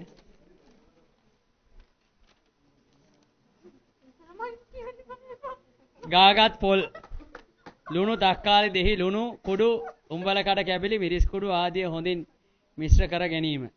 මිශ්‍ර කරලා තියෙනවා. සම්බෝලේ හරි. එල පොල් ගන්න එල පොල් ගන්න. ගා ගන්න. මිරිස් කුඩු ලුණු රතු ලුණු වංගෙඩියට කොටලා වංගෙඩි දාලා කොටන්න. හොඳයි එල. පොල් ටිකක් දාලා කොටලා පොල් ටිකකුත් දාලා කොටන්නලු එකට. ටිකක් භාජනයට දාන්න. ඒ ටික භාජනයට දාන්න. හරි. ඔව්. ඒ ටික හීනියට කපා ගන්න. මෙතන ඒ ටික භාජනයට දාලා ඒ ටික ඒ ටිකට හීනියට කපාගත්ත කරපිංච අම්මිරිස් දාන්න. අම්මට ඒක කියක් දෙන කටර කෙලත් වෙනවා. ඊට පස්සේ දෙහි දාලා අත ගා ගන්න. ඒක එල කිරි.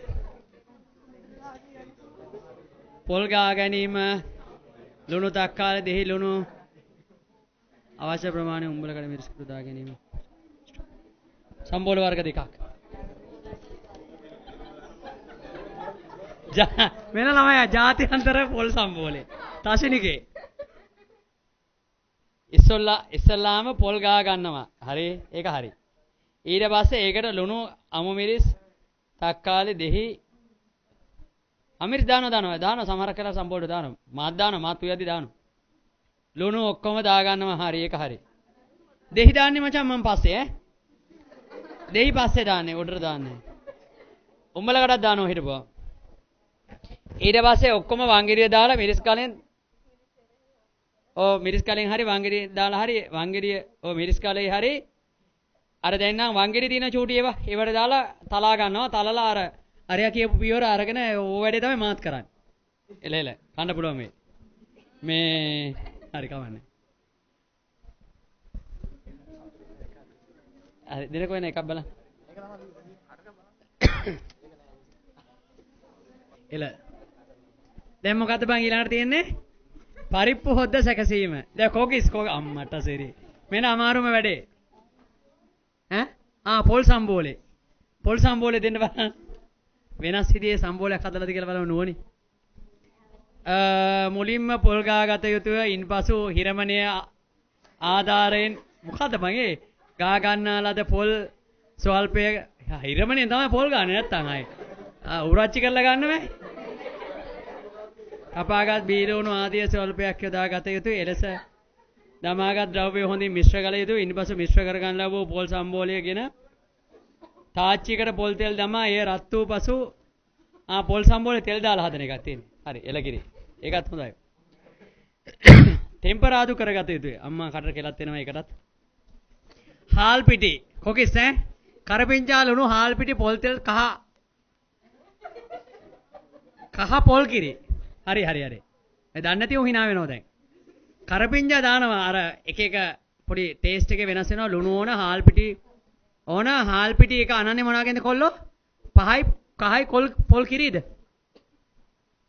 පොල් කිරි වලින්ද හාල් පිටි කහ ජලයේ සිහින්ව කැපූ කරපිංචා මිශ්‍ර කිරීම කරනවා. තෙල් රත් වූ පසු එම භාජනයේට කොකිස් අච්චුව මිශ්‍රණයේ බහා එය බැද ගැනීම. කොකිස් අච්චුව රත් වූ පසු හරියල එය මදක් බැදුණු පසු කොකිස් අච්චුවෙන් ගලවා බැද ගැනීම. මේ දෙපාරක් බදිනවද? ගැලවි යකෝ මේක වෙන කාට හරි කියලා දෙන්න කිව්වොත් එහෙම නන්නම් වෙනවනේ. ඉවත් කර තෙල් ඉවත් වී යාම සඳහා තියන්න. හොඳයි මේක රාශිපිට යවන්න.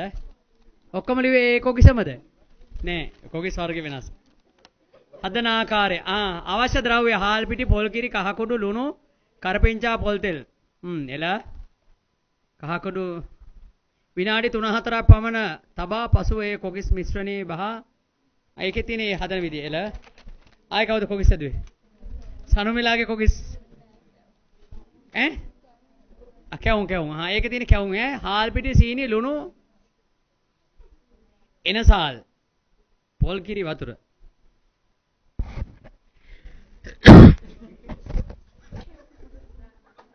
මේ සෑම ද්‍රව්‍යයක්ම එකතු කර මිශ්‍රණය සාදයි. ඒ උකුවට සාදා ගනි. එල ඉන්පසු ඒ කෝප්පයකට දමා ගනි. ඉන්පසු තෙල් ලිපේ තබා ඉන්පසු තබන්න තෙල් දැන් මම බලන්නේ අවුරුද්දට කැවිලි හදන්න බාර දෙන්න පුළුවන් කාටද කියලා. මොකද ලියවේ? මෙන්න අපේ කොල්ලන්ගේ පරිප්පු හොද පරිප්පු හොදලා තාච්චියට දානවා. හරි ඇතිලියකට මොකක් කර දානවා. මිරිස් කුඩු ස්වල්පයක් කහ කුඩු ස්වල්පයක් තුන පහ ස්වල්පයක් දාන්න. හරි. කරපිංචා කොළ ස්වල්පයක් ලුණු සුදු ලුණු හා ජල ස්වල්පයක් තබා ලිපේ තියන්න. ලුණු අවශ්‍ය ප්‍රමාණයට දාන්න. ලුණු කලින් දාන්න නැත්තේ ඇයි?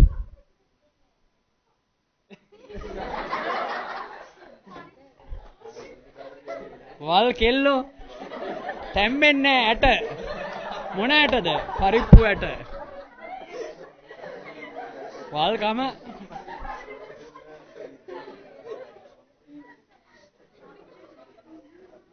පරිප්පු ව්‍යංජනයට මිටිකිරි අවශ්‍ය ප්‍රමාණය දමා විනාඩි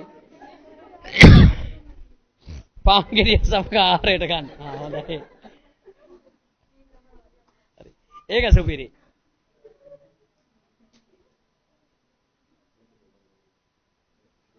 හරි එල.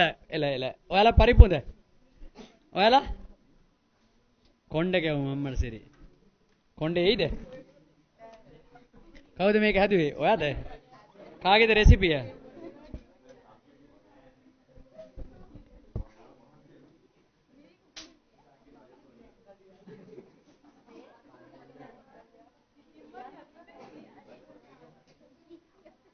මේකේ අවශ්‍ය ද්‍රව්‍ය ටික කොප්පඩිය.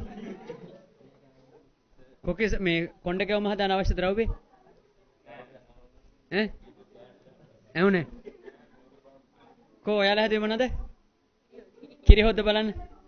අවශ්‍ය ද්‍රව්‍ය ලියන්න. මෙන්න ලිව්වා. පොල් ගෙඩිය ලෙලි ගහනවා.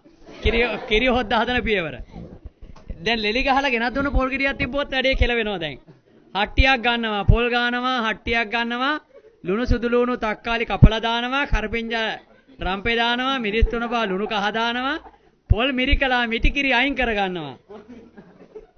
දියකිරි මිරිකලා දියකිරි ටික හට්ටියට දානවා, හට්ටිය ලිපේ තියනවා, උතුරනකොට හැඳි ගන්නවා, ටික ටික වෙලාවකින් මිටිකිරි දානවා, ටිකක් තියලා හට්ටිය බානවා. ඒක හරිද? හට්ටිය බාන එක ලියන්නේ නෑ බොල. හට්ටිය ලිපේ තියෙනවයි නැත්තම් හිරි හොද්ද. ඇයි ඉඳන එක? පොල් ගෙඩිය ගාන එක ලියන්න ඕනේ නැහැ. පොල් ගා ගන්නවා. හරි. අවශ්‍ය පොල්. හරි. එල. තමනද කොදෙන බලන්න. ඖෂධිලාගේ කිරි හොද්දක් ගන්න බලන්න. ඒකෙත් පොල් ගෙඩිය ලිපේ තියලා බානවද? පොල් එලි ගහනවා. පොල් මිරිකලා ලා කිරි ටික හට්ටියට දානවා. ලා කිරි ටික නෙමෙයි කෙල්ලේ. මොනවාද? මිටි කිරි ටික. හරිද? මිටි කිරි දී කිරි කියලා වර්ග දෙකක් තියෙනවානේ. මිටි කිරි කියලා කියන්නේ මොන කිරිද? ඉස්සල්ලාම ගන්න කිරි. දී කිරි කියන්නේ මොන කිරිද? පස්සේ ගන්න කිරි. කො? එහෙනම් මොකද්ද ලිව්වේ? කිරිබතක් හදන විදිය ලියපන් බලන්න. බයික් පදින දන කවුරුත් නැද්ද මෙතන? බයික් පදින දන ගැන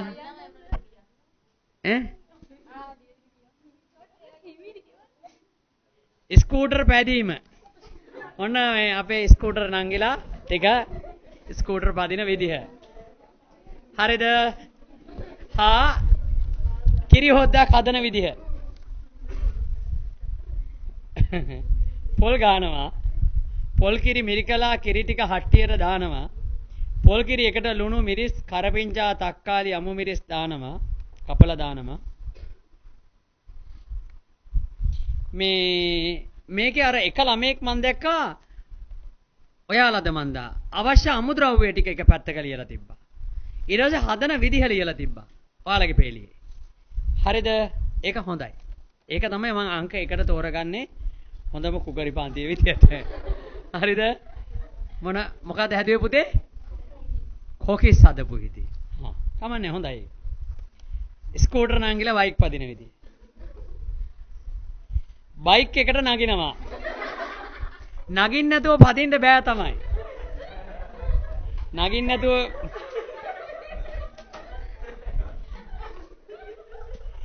ඊට පස්සේ වාඩි වෙනවා. හොල්ලලා බලනවා. මොකද යකෝ හොල් හෙල්ම හරි හත්තිට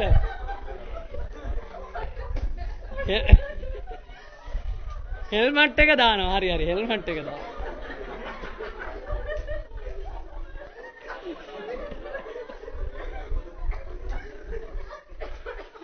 ස්ටෑන්ඩ් එක අයින් කරනවා.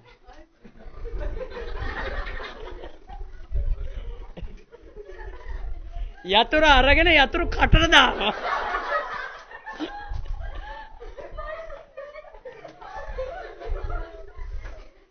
කරකවලා එච්චර පියවර එපා. ඒව කැතයි. වෙන මොනා හරි කරනවා වගේ. ෂික් එක හරියන්නේ. බ්‍රේක් එක අල්ලලා රේස් කරනවා. බ්‍රේක් එක අල්ලලා රේස් කරන්නේ නෑ.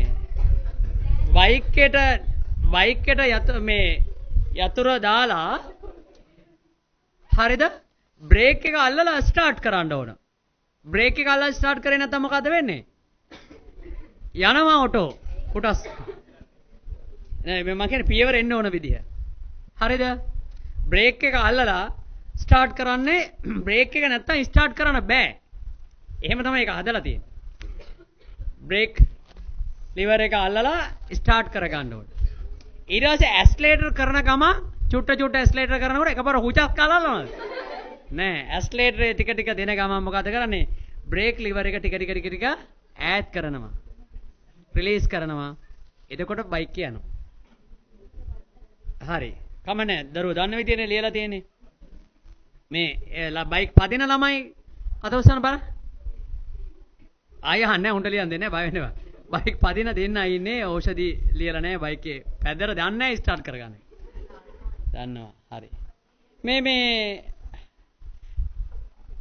අර මේ හොඳම පරිපන්තියේ එක තෝරගන්නේ අර මෙනු එකත් එක්ක ලියලා තිබිච්ච එක. මේකට තමයි මේ කියන්නේ මොකක් කියලාද? ඥාන විවුවේ කියලා කියන්නේ ඕකට තමයි. ඥාන ඔයකට තමයි hina වුනේ. ඥාන විවුහය කියලා කියන්නේ දැනුම් විවුහය. හරිද? දැනුම් විවුහයනේ. එහෙම නැත්නම් අපේ ඥාන විවුහය කියලා කියන්නේ දැනුම් විවුහය. එහෙම නැත්නම් තොරතුරු කට්ටලය. තොරතුරු කට්ටලය. දැන් මේ අහගන්න බා. දැන් මම ඔයාලට එක එකනාට එක එක ඇක්ටිවිටීස් දුන්නේ. ඒක පාඩමට අදාළ පොයින්ට් එකක්. මේ තියෙන්නේ මේ ඉස්සරහම පේලිය ළමයි කිව්වේ පොල් සම්බෝලයක් හදන එකනේ.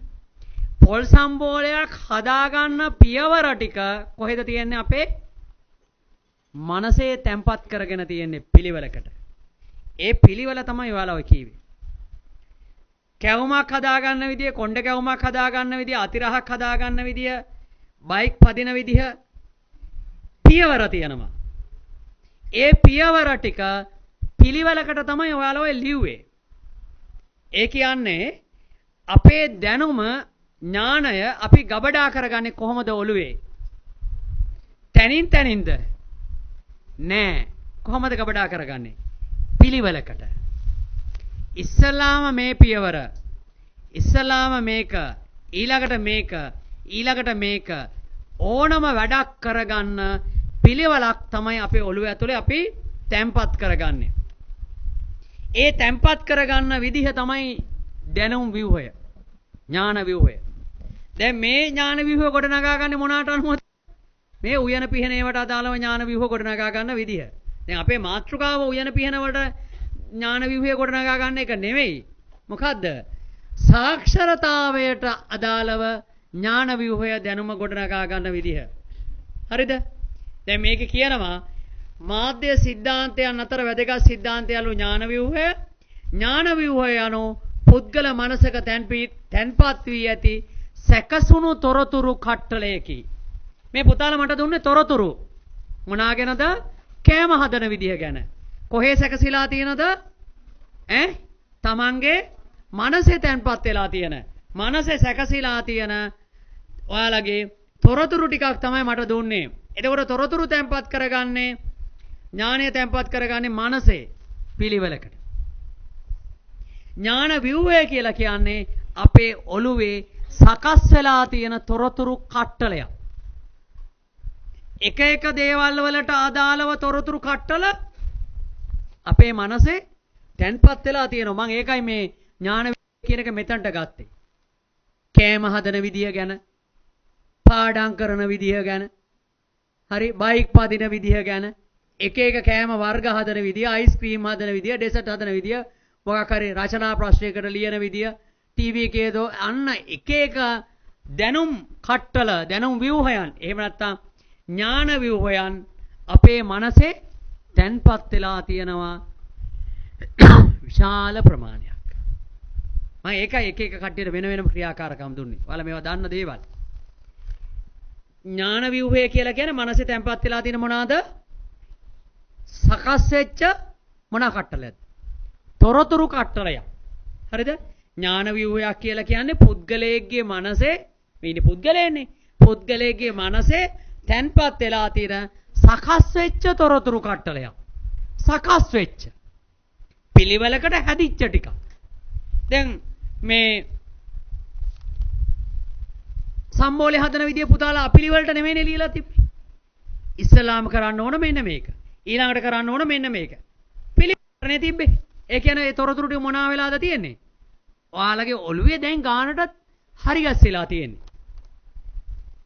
මුලම ඕකද? ඉපදිලා මාස 5ක් 6ක් විතර යද්දි පොල් සම්බෝලේ හදන්න පුළුවන්ද? බෑ.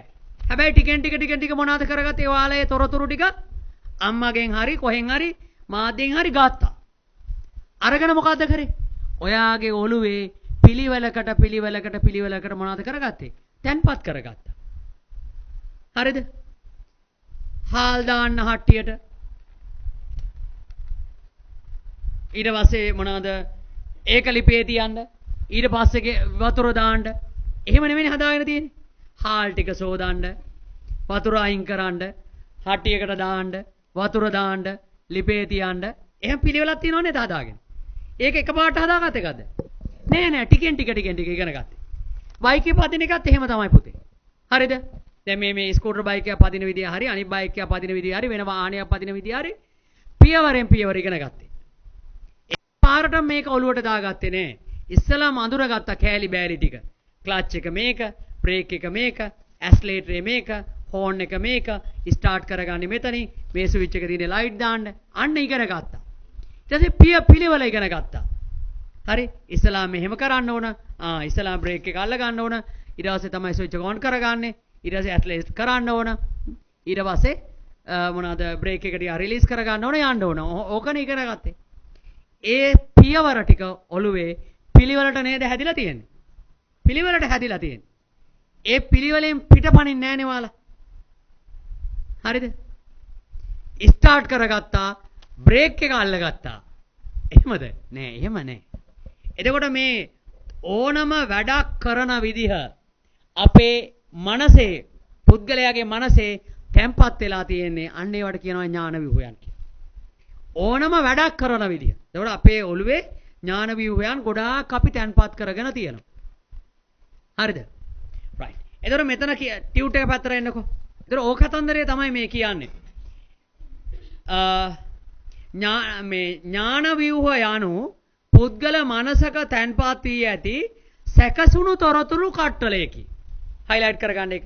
සකස් වෙලා තියෙන තොරතුරු කට්ටලයක්.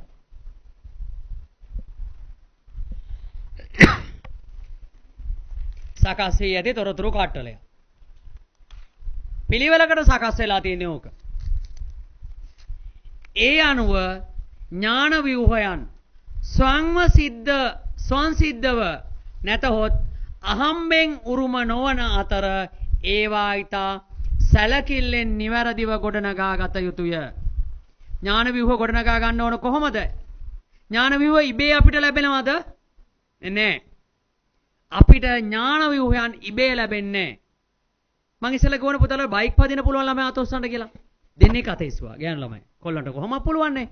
හරිද? කොල්ලන්ටත් කොහොමත්ම පුළුවන් කියලා එහෙම තරකයක් නෑ. එයාලත් ඒකේ දැනුම ගන්න ඕන.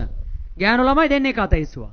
ඒ කියන්නේ ඒ ළමයි දෙන්න බයික් එකක් පදින ඥාන ව්‍යුහය දැන් එයාලගේ ඔළුවේ තියෙනවද නැද්ද? තියෙනවා. ඒක ඉබේ ආපු දෙයක්ද? නෑ. ඉබේ ඇවිල්ලා නෑ. මහන්සි වෙලා තමන් ගොඩනගා ගත්ත දෙක. ඉස්ලාම එහෙම සික්සයක් ගහ ගිහිල්ලා බයික් එකේ පෙරලගෙන පත බෑවිලා වැටිලා අතපය තලාගෙන ගුටි කාලා ටොකු ඇනලා හරිද? අයියලාගෙන් තාත්තලාගෙන් ගුටි කාලා සයිඩ් කන්නාඩි කුඩු කරලා වැටිච්ච පාරවල වලට දැන් ලස්සනට යන ගම මම එන්නම් අනේ හරි මං එන ගමන් ඉන්නේ දැන් ෆෝන් එකත් කන එක අහගෙන යනවා. ඇයි? දැන් වැඩෙක් ඥාන ව්‍යුහය ගොඩනගාගෙන දැන් ඒක ක්‍රියාත්මක කරගන්නත් දන්නවා. හරිද? බලන්න ඥාන ව්‍යුහයන් ස්වංව සිද්ධ වෙන නැතහොත් අහම්බෙන් උරුම නොවන අතර ඥාන ව්‍යුහයන් ඉබේ හැදෙනවද මිනිස්සෙක් ගාව? නෑ. ඉබේ හැදෙන්නේ අහම්බෙන් හැදෙන්නේ නෑ. ඒවා ඊටා සැලකිල්ලෙන් මොනා කර ගන්න ඕනද? ගොඩනගා ගන්න. ඇයි සැලකිල්ලෙන් ගොඩනගා ගන්න ඕන කියලා කියන පැටියෝ? ඥාන ව්‍යුහයන් ඇයි සැලකිල්ලෙන් ගොඩනගා ගන්න ඕන කියලා කියන්නේ? පියවර වෙනස් වුණොත් මොනවද වෙන්නේ? ක්‍රියාවලියම වෙනස් වෙනවා. ඒ නිසා පරිස්සමට සැලකිල්ලෙන් පියවර ටික අපි ඔළුවට දා ගන්න ඕන, දැනුම හදා ගන්න. right. ඒ ටික highlight කරගන්න. අන්න ඒක තමයි මම කිව්වේ ඥාන ව්‍යුහය කියන්නේ ඔය ටික කියලා. දැන් ඒතර ඥාන ව්‍යුහය පැහැදිලි කරන්න කිව්වම පරිපෝධ හදන විදිය ලියන්න එපා. පියවර ලියන්නත් එපා. එතනින් අපි ඉගෙන ගන්න පාඩම තමයි පිළිවෙලට අපිට එක එක දේවල් ගැන ඥාන ව්‍යුහ තියෙනවා. ඥාන ව්‍යුහ ගොඩ නැගිලා තියෙනවා. හරිද? ඥාන ව්‍යුහ පිළිවෙලට ගොඩ නැගිලා තියෙනවා.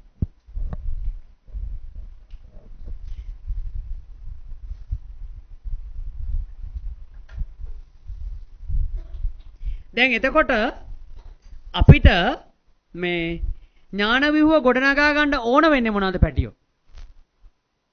ඥාන ව්‍යුහ ගොඩනගා ගන්න ඕන වෙන්නේ මොනවද? ඥාන ව්‍යුහ ගොඩනගා ගන්නේ මොනවාගෙන්ද? තොරතුරු වලින්. තොරතුරු අපි මොනා කරලාද ඒක ගන්න ඕන? තෝරා ගැනීම කරන්න ඕන. ඥාන ව්‍යුහ ගොඩනගෙන්නේ තොරතුරු වලින්. තොරතුරු තෝර බේර ගන්න ඕන. හරිද? අපිට දෛනිකව තොරතුරු ඕනෑ තරම් ලැබෙනවා. ඒ ලැබෙන තොරතුරු වලින් අවශ්‍ය තොරතුරු විතරක් අපි තෝරගෙන ඥාන ව්‍යුහ ගොඩනගා ගන්න ඕනි. හරිද? අනවශ්‍ය තොරතුරු අරගෙන හරියන්නේ නැහැ. right? බලන්න මෙතන කියනවා ඥාන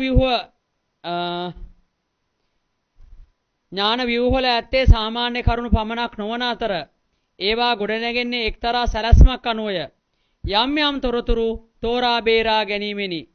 ඥාන ව්‍යුහ ගොඩනගා ගන්නේ යම් යම් තොරතුරු තෝරා බේරා ගැනීමේදී. එවැනි තෝරා ගැනීම කිරීම සඳහා කුසලතා අවශ්‍යය. මෙම කුසලතා යමකුගේ උපකරණ නැතහොත් මෙවලම් බවට පත් වේ. එතන චූටි පැටලෙන ගතියක් තියෙනවා. මෙන්න මෙහෙම හදන්න එක. මෙහෙම හදාගන්න.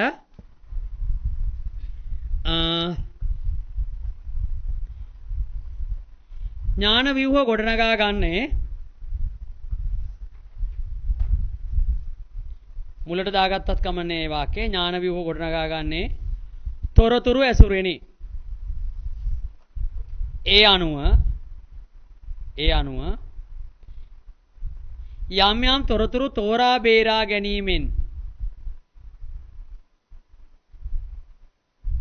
යම් යම් තොරතුරු තෝරා බේරා ගැනීමෙන් ඥාන ව්‍යුහය ගොඩනගයි. තෝරා බේරා ගැනීමට කුසලතා අවශ්‍යය.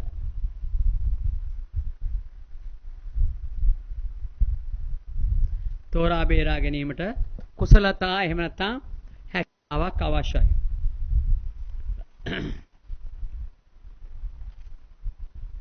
ඒ ඔයාලා ලියාගත්ත ටිකයි උඩ ඡේද දෙකයි විතරක් පාඩම් කරගන්න ගන්න. ඥාන ව්‍යුහ කියන එකට අදාළව පාඩම් කරගන්න. ඔයාලා දැන් ලියාගත්ත කොටසයි උඩ ඡේද දෙකයි විතරක්. හරිද?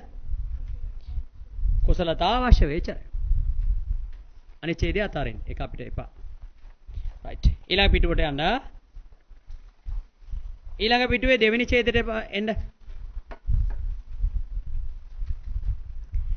ඥාන ව්‍යුහ ගොඩනගා ගැනීමට අතිශයින් ඉවහල් වන මූලික ද්‍රව්‍ය වන්නේ තොරතුරුය. highlight කරගන්න. ඥාන ව්‍යුහ ගොඩනගා ගන්න අතිශයින්ම ඉවහල් වෙන දේවල් තොරතුරු. දැන් අපි මේ ගොඩනගා ගන්න ඕන මොකට අදාළ ඥාන ව්‍යුහයන්ද? නෑ. අපි ගොඩනගා ගන්න ඕන දැන් මොකට අදාළ ඥාන ව්‍යුහයන් කියලාද කොල්ල මේ කතා කරන්නේ? මොකට අදාළ ඥාන ව්‍යුහයන් කියලාද මේ කතා කරන්නේ? පරිපෝද්දක හදා ගැනීම ඥාන ව්‍යුහයද? මාධ්‍ය සාක්ෂරතාවයට අදාළ ඥාන ව්‍යුහයන් එලකිරි. ඒක තමයි. අපි මේ කතා කරන්නේ මාධ්‍ය සාක්ෂරතාවය ගොඩනගා ගැනීමට අදාළ ඥාන ව්‍යුහය අපේ මනසේ ගොඩනගා ගන්නේ කොහොමද කියලා. හරිද? ඒක තමයි අපේ කතාව. right. බලන්න. ඥාන ව්‍යුහය ගොඩනගා ගැනීමට අතිශයින් ඉවහල් වන මූලික ද්‍රව්‍ය වන්නේ තොරතුරුය. ඥාන ව්‍යුහය ගොඩනගන්න ඕන වෙන ප්‍රධානම දේ තමයි මොනවාද? තොරතුරු. එහෙත් සෑම තොරතුරක්ම ඥාන ව්‍යුහයක් ගොඩනගා ගැනීමට ප්‍රයෝජනවත් නැත. ඥාන ව්‍යුහයක් ගොඩනගා ගන්න මාධ්‍යයෙන් එන හැම තොරතුරක්ම ඕන වෙනවද? නෑ. හරිද? ප්‍රයෝජනවත් නැත. සමහරක් තොරතුරු අනුචිත, නොගැඹුරු, නිෂ්ඵල තොරතුරු වේ. මාධ්‍යයෙන් ලැබෙන තොරතුරු තියෙනවා පැටියෝ. උචිත තොරතුරු තියෙනවා, අනුචිත තොරතුරු තියෙනවා. ඒ කියන්නේ අපිට අවශ්‍ය වෙන තොරතුරු තියෙනවා, අනවශ්‍ය තොරතුරු තියෙනවා. ඒතකොට අපේ ඥාන ව්‍යුහය ගොඩනගා ගන්න ප්‍රයෝජනවත් වෙන්නේ මොන තොරතුරුද? මොන තොරතුරුද? උචිත තොරතුරු. right. හරි. ඒ ඡේදේ highlight කරගෙන ඕන මේ අඩුපාඩු මේ වාක්‍ය හදාගන්න. ඥාන ව්‍යුහ ගොඩනගා ගැනීමට ඉවහල් වෙන්නේ තොරතුරු. ඒ තොරතුරු වලින් හැම තොරතුරක්ම ඕන වෙන්නේ නැහැ කියලා තියෙනවා. තොරතුරු එහෙත් සෑම තොරතුරක්ම ඥාන ව්‍යුහයන් ගොඩනගා ගැනීමට ප්‍රයෝජනයක් නැහැ. සමහරක් වෙලාවට මාධ්‍යයන්ගෙන් අපිට ලැබෙනවා මොන තොරතුරුද? නිෂ්ඵල තොරතුරු. ඒවා ඥාන ව්‍යුහ ගොඩනගා ගැනීමට අවශ්‍ය වෙන්නේ නැහැ. ලියන්න එය ඥාන ව්‍යුහයන් ගොඩනගා ගැනීමට අවශ්‍ය නොවේ.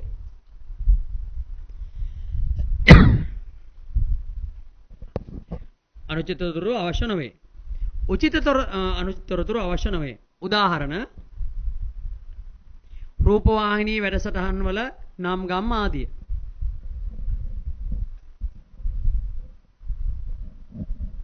රූපවාහිනී වැඩසටහන් වල නම් ගම් ආදිය. right. ඥාන ව්‍යුහය කියන එක පැහැදිලි කරන්න ගියාම ඔන්න ඔය සීමාවට වෙනකන් අපි ලිව්වනම් ඇති. තේරුණාද? උඩ හරි බලන්න ආපහු ඥාන ව්‍යුහය කියන මාතෘකාව ගාව ඉඳන් ඔයාලා highlight කරගත්ත පළවෙනි ඡේදයේ දෙවෙනි ඡේදයේ ඊට පස්සේ අමතරව ඔයාලා කරුණු ටික ලියාගත්තා. ඒ ටිකයි මෙන්න මේ අවසාන ඡේදයයි විතරයි ඕන වෙන්නේ. හරිද? ඥාන ව්‍යුහය කියන එක පැහැදිලි කරගන්න ගියාම ඔය ටික ඇති අපිට. ලකුණු 4කට ඕක ප්‍රමාණවත්. හැබැයි ලියවෙන්න ඕන. කතන්දරේ ලියවෙන්න ඕන. බලන්න ඒ ටික පැහැදිලිද කියලා. right? ඒ ටික පැහැදිලිද කියලා බලන්න නැවත වතාවක්. ඥාන ව්‍යුහය ඔතනින් ඉවරයි. ඉතින් ඉහට තියෙන වෙන කතන්දරයක්.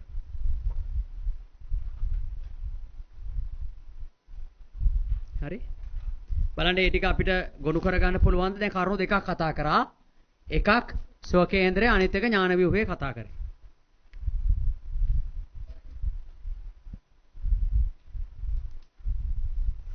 ඥාන ව්‍යුහ ගොඩනගා ගන්න මොනවද ඕන වෙන්නේ ළමයි? ආයි කියන්න. ඥාන ව්‍යුහ ගොඩනගා ගන්න මොනවද ඕන වෙන්නේ? තොරතුරු ලැබෙන්නේ මොනවාගෙන්ද? සංදේශයන් වලින්. ඒ කියන්නේ මාධ්‍ය ඉදිරිපත් කරන සංදේශයන් වලින්. හැබැයි අපිට ඥාන ව්‍යුහ ගොඩනගා ගන්න හැම තොරතුරක්ම ඕනද? නෑ. මොන තොරතුරුද ඕන වෙන්නේ? උචිත ඒවා අවශ්‍ය ඒවා අවශ්‍යයි, අනවශ්‍ය දේවල් අනවශ්‍යයි. ඒ කියන්නේ අනුචිත තොරතුරු අපිට වැඩක් නෑ. ප්‍රයෝජනවත් නැති ඒවා අපිට වැඩක් වෙන්නේ නෑ. එතනින් ඉවර වෙන උදාහරණ රූපවාහිනී වැඩසටහන් වල නම් ගම් වගේ දේවල්. වැඩසටහනේ තියෙන හරය අපිට වැදගත්. ඒකනේ අපිට වැදගත්දි. මාධ්‍ය සාක්ෂරතාවයේ තියෙන කෙනා ගන්නේ වැඩසටහනේ තියෙන හරය. සමාජයට දෙන පණිවිඩය. ඒකේ නම් ගම් අපිට වැදගත්ද? ඒක වැදගත් නෑ. හරිද? ඒක තමයි මේ යටි විස්තර කරන්නේ. රූපවාහිනී වැඩසටහනක ඇසෙන තේමා ගීතවල මතක, එහි ඇති චරිත, ඔවුන්ගේ නම් ගම්, දර්ශන ඒවා අපිට වැඩන්නේ. අපිට ඕන ඒකෙන් තියෙන සමාජ පණිවිඩය. එච්චර ලොකු කතන්දරයකට යන්න ඕනේ නෑ. වැඩසටහන් වල නම් ගම් ආදිය. right. හරිද? ප්‍රශ්නයක් දෙන්න හදන්නේ. දැන් නෙමෙයි. ගෙදර ගිහිල්ලා ලියන්න. ගෙදර ගිහිල්ලා ලියන්න ඕන ඥාන ව්‍යුහය කියන්නේ මොකක්ද කියන එක ලියන්න ඕන වෙනමම.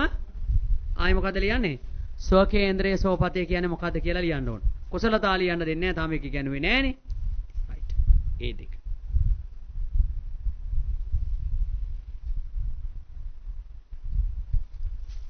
ඊළඟට වෙන කතාවක් තියෙනවා. ඒතර මාතෘකාවක් දීලා තියෙනවද පුතේ? නෑනේ මම. මාතෘකාවක් දීලා නැහැ. ඊළඟට තියෙනවා මෙන්න මෙහෙම එකක්. බලන්නකෝ. පුද්ගලයාගේ එදිනෙදා ජීවිතයේදී බොහෝ විට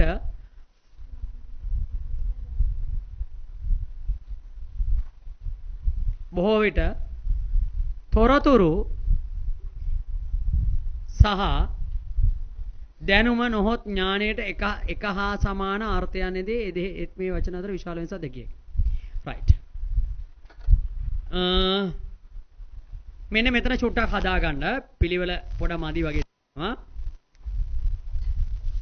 පුද්ගලයාට ඔය චූටි ඉඩක් තියෙන අන්න එතන ලියනකෝ. මේක විභාගයට අහන්න පුළුවන් පොයින්ට් එක. පුද්ගලයාට එදිනෙදා ජීවිතයේදී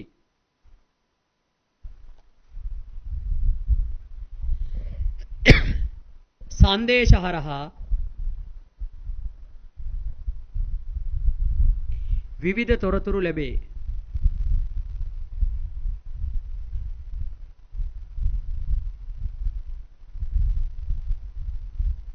සංදේශ හරහා විවිධ තොරතුරු ලැබේ. ඊළඟ කැලල මේකේ තියෙනවා තොරතුරු සහ දැනුම නොහොත් ඥාණයට එක සමාන අර්ථයන් යෙදේ. තියෙනව නේද? හොයාගත්තා තියෙන තැන. සංදේශ වලින් අපිට එක එක තොරතුරු ලැබෙනවලු. මාධ්‍යයන් වලින් ලැබෙන සංදේශ වලින් තොරතුරු ලැබෙනවලු. හරිද? තොරතුරු හා දැනුමට එහෙම නැත්නම් ඥාණයට. දැනුමට කියන තව නමක් මොකද්ද? ඥාණය. ඔය වෙනුවට කියන වචනේ කපලා දාන්න. ඒක වැඩක් නෑ අපිට. තොරතුරු සහ දැනුම එහෙම නැත්නම් ඥාණයට. දැනුමට කියන තව නමක් තමයි ඥාණය. එක සමාන අර්ථයන් යෙදෙනවලු බොහෝ විට. ඒ වුණාට ඒ වචන දෙක අතර විශාල වෙනසක් ඇතය. එම වචන දෙක අතර විශාල වෙනසක් ඇති බව දැනගත යුතුය. අන්න ඒක highlight කරන්න. ඒක වෙනම කෑල්ලක්. ඒක වෙනම කොටසක් විදිහට තමයි යන්නේ. ඇයි වෙනම කොටසක් යන්නේ? ළමයි සමහරක් වෙලාවට ඥාන ව්‍යුහය ලියන්න ගමන් ඕවත් ලියනවා. ඇයි? ඒව ලියන්න එපා.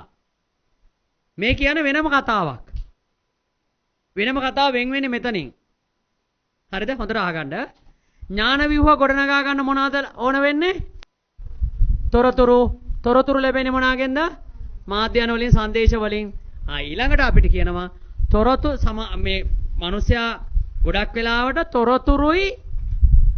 තොරතුරුයි මේ ඥානයයි. එහෙම නැත්නම් දැනුමයි කියන වචන දෙක එක සමානයි කියලා හිතනවලු. එහෙම සමානකමක් නැහැ කියලා තමයි කියන්නේ. ඒක වෙනම ටොපික් එකක්. ඒ යන්නේ. අරක ඇතුලේ තියෙන වෙනම කතන්දරයක් යන්නේ. රයිට්? බලන්න ඔයාලා ලියාගත කතන්දරේ තොරතුරු සහ දැනුම එහෙම නැත්නම් ඥාණයට එක සමාන අර්ථයක් නේද? ඒක සමානයිලු. තොරතුරුයි දැනුමයි කියන වචන දෙක සමානයි කියලා කියන්නේ. එහෙත් එම වචන දෙක අතර විශාල වෙනසක් ඇති බව දැනගත යුතුය. මේ දෙක සමාන නෑ. දෙන්න අතර වෙනසක් තියෙනවා. ඒ ටික highlight කරන්න. ඒක වෙනම ප්‍රශ්නයකට අහන්න ඉඩ තියෙන තැනක්. එතන exam කියලා දාලා ඒ ටික highlight කරලා තියන්න.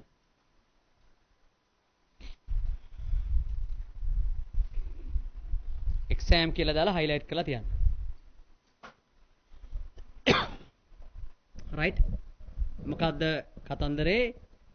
මාධ්‍යන වලින් තොරතුරු ලැබෙනවා. තොරතුරුයි දැනුමයි කියන එකට එදිනෙදා ජීවිතයේදී එක හා සමාන අර්ථ දෙනවා. එහෙම වුණාට එක හා සමාන නැහැ. මේ දෙන්න අතර වෙනස්කමක් තියෙනවා කියන එක තමයි කියලා තියෙන්නේ. right. චූටි අනුමාත්‍රකාව ලියා ගන්න. එතනින් යටින් චූටි අනුමාත්‍රකාව ලියන්න යටින් දැන් කරුණු තුනක් දීලා තියෙන්නේ. ඒ කරුණු තුනට උඩින් ලියන්නේ අනුමාත්‍රකාව. චූටි අනුමාත්‍රකාව. තොරතුරු හා දැනුම අතර වෙනස. බැරිද හොයාගන්න? මේ තියෙන්නේ මේකනේ ඔයාලා ලිව්වේ. highlight කරේ මේ තරනේ. මෙන්න මෙතනින් චූටි අනුමාත්‍රකාව ලියා ගන්න. තොරතුරු හා දැනුම අතර වෙනස. ඒ වාක්‍ය වලින් දීලා තියෙන්නේ තොරතුරුයි දැනුමයි අතර තියෙන වෙනස. right. ඒ ටික අපි ඊළඟ දවසේ කතා කරනවා. වෙලා මදි ඒ ටික කතා කරන්න.